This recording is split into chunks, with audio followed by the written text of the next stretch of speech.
for just a brief moment, let's talk about the announcement that was made on Wednesday. We've got a coaching staff. We do. The Shuckers have a coaching staff, and was announced just this past Wednesday by the Milwaukee Brewers throughout the organization. So everybody from the AAA side in Nashville all the way down to San Pedro de Macorís and the Dominican Republic for both DSL squads. But things are starting to shape up. We're less than 2 months away. Time this is going to be released from opening day in Pensacola, just about 2 months away from our home opener on April 8th against Columbus. But it's going to be really exciting. You know, I think one of the big things this year, and not that we haven't had it in the past, but the sheer amount of it is something that I think that is very unique to the Shuckers in the Southern League, is that this coaching staff has 55 plus years of coaching experience, 50 plus years of playing experience, and multiple big leaguers on its staff. So Joe Averalt's coming back, maybe one of my most favorite people in all of baseball, just such a joy.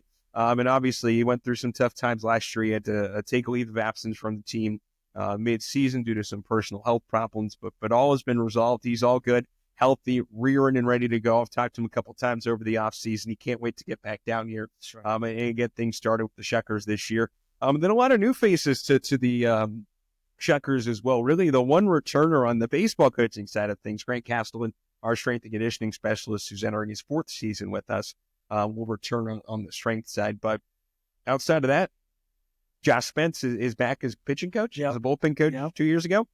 That's it. Everybody else is brand new. So it's going to be a lot of new faces. Leo Rodriguez, who has a storied career as a player. He played 19 years, I think it was, at the professional level, including a stint in the big leagues with the Chicago White Sox in the mid-90s.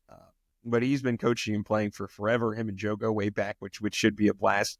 And then elsewhere on our staff, we got Tyler Thornburg, who's a big leaguer, a longtime big leaguer, most notably with the Milwaukee Brewers. This will be his first year as a professional coach. Matt Lipka will be with us as well. Matt is a really long-time minor leaguer.